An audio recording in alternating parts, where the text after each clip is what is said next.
不知道你有没有同样的感觉？现在好像身边有两个世界，一个世界里年薪100万的 AI 工程师，大家抢着要；新能源车企天天扩招，高端制造业薪资蹭蹭涨，感觉一切都繁荣的不得了。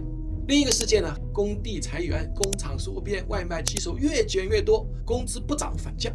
有的行业越做越大，薪资越涨越高；有的行业持续收缩，收入越降越低。中间那层呢，好像已经没了。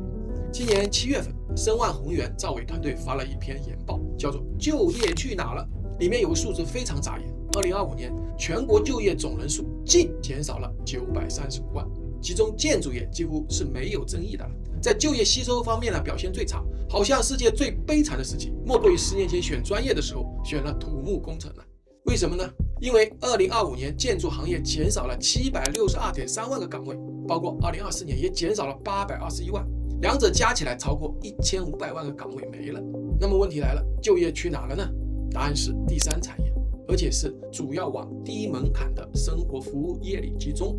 简单说，就是绝大多数的灵活就业了。外卖、快递、家政、批发零售、餐饮住宿，这些行业成了吸收溢出劳动力的蓄水池。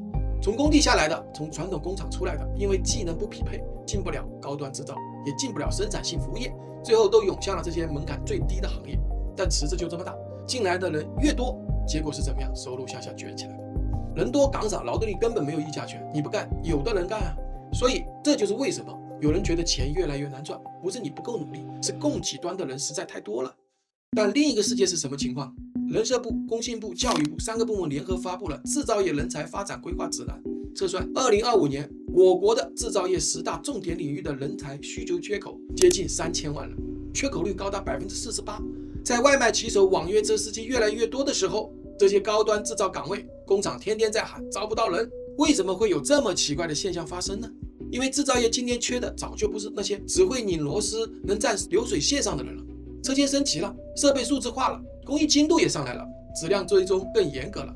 很多生产线早就不是原来那种肯吃苦就能顶上的时代了。而且之前职业教育很大程度也没跟上，很多职校的实训设备比企业实际用的要落后好几代。学生在学校学的，进厂的时候早就过时了。最后就是现在还有很多的人对进厂打工还有观念上的壁垒，哪怕是薪资不差，有些人对工厂还是嗤之以鼻的，觉得蓝领的工作就是不如白领体面。他们对工厂的工作环境、倒班制度、职业上升通道这些现实的问题的认知还停留在过去。但现在如果你进那些高端的制造车间，早就不是那回事了。你知道今天的半导体工厂恒温23度的无尘车间，空气洁净度是普通办公室的1万倍。汽车焊装车间，机器人的覆盖率超过90%，工人只是调参数，做个抽检。锂电、光伏等核心产线全密闭、自动化，劳动强度和传统工厂完全不在一个量级上。而且在薪资上，就拿长三角的电信装配工的平均月薪来说，已经比上海毕业3-5年的行政白领还高出30%。现在蓝领的收入增速已经连续7年跑赢了白领。所以答案很清楚，问题不是有没有工作，而是你配不配得上好工作。一边空着3000万个岗位，一边是灵活就业的人数越来越多，中间隔着的是技能，是认知，也是选赛道的眼光。